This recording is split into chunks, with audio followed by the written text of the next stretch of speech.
దేశంలో రెండో అతిపెద్ద ప్రాజెక్ట్ అయిన బహుళ సాధక ప్రాజెక్ట్ అయినటువంటి రెండో ప్రాజెక్టు నీటి సామర్థ్యంలో ఉన్నటువంటి నాగార్జున సాగర్ దగ్గర ఉన్నాం ప్రస్తుతం మనం. ఇక్కడ ఎగువన కురుస్తున్న ఏదైతే తెలంగాణ, ఆంధ్రప్రదేశ్, కర్ణాటక రాష్ట్రాల్లో కురుస్తున్న వర్షాల నేపథ్యంలో భారీ ఎత్తున నీరు చేరుకుంది. సాగర్ డ్యామ్ నిల్వ వచ్చేసి దాదాపు 590 అడుగులకి 583 ప్రస్తుతం నీటి నిల్వ ఉందని చెప్తున్నారు అధికారులు. అదేవిధంగా ఏదైతే ఈ డాటా వచ్చేసి ఈరోజు మధ్యాహ్నం 2 గంటలకి అధికారులు అధికారికంగా విడుదల చేశారు. సాగర్ డ్యామ్ యొక్క సామర్థ్యం, నీటి నిల్వ, అవుట్ఫ్లో, ఇన్ఫ్లో ఎంత ఉందనేది. అదే డ్యామ్ యొక్క నీటిపారుదల శాఖ ఈ నాగేశ్వరరావు తెలిపిన వివరాల ప్రకారం మధ్యాహ్నం 2 గంటలు అధికారికంగా ప్రకటించడం జరిగింది. ఈ నేపథ్యంలో దాదాపు 590 అడుగులకి 583 అడుగులు ప్రస్తుతం నీటి నిల్వ ఉందని చెప్తున్నారు. 312 టీఎంసీలకి 283 టీఎంసీలు ప్రస్తుతం కొనసాగుతుందని చెప్తున్నారు.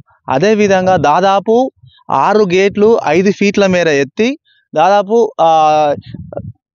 చూసుకున్నట్టయితే 43,986 క్యూసెక్ల నీటిని విడుదల చేశారు. అదేవిధంగా అదేవిధంగా రైట్ కెనాల్ ద్వారా చూసుకున్నట్టయితే రైట్ కెనాల్ వచ్చేసి 8,413 క్యూసెక్కులు, అదేవిధంగా లెఫ్ట్ కెనాల్ ద్వారా 4,746 క్యూసెక్కులు నీటిని దిగువల విడుదల చేశారు. అదేవిధంగా ఓవరాల్గా చూసుకున్నట్టయితే అవుట్ఫ్లో వచ్చేసి 83,549, ఇన్ఫ్లో వచ్చేసి 2,43,743 క్యూసెక్కులు కొనసాగుతుందని చెప్తున్నారు. ఇదే విధంగా కొనసాగితే ఇంకా మునుముందు దాదాపు 14 గేట్లు ఎత్తే అవకాశాలు ఉన్నాయని అధికారులు చెప్తున్నారు. ఏదైతే ప్రస్తుతం అయితే తాగునీరుకు, సాగునీరుకి ఇబ్బంది లేదు. దీంతో రైతులు దాదాపు 2 సంవత్సరాల తర్వాత గతంలో ఏదైతే ఇదే నెల ఆగస్టులో డ్యామ్ గేట్లు తెరవడం జరిగింది, మళ్ళీ అదే ఆగస్టు నెలలో ఇప్పుడు గేట్లు తెరిచేసరికి రైతు కళ్ళల్లో ఆనంద బాష్పాలు అనేది చూడడం జరుగుతుంది.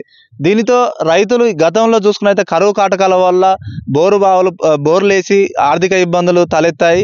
దీనితో ఈ డ్యామ్ ఉండడం వల్ల మాకు ఇంకొక 2 సంవత్సరాలు తాగునీరుకి కానీ, సాగునీరుకి కానీ ఎటువంటి ఇబ్బంది లేదని ఆశాభావం వ్యక్తం చేస్తున్నారు.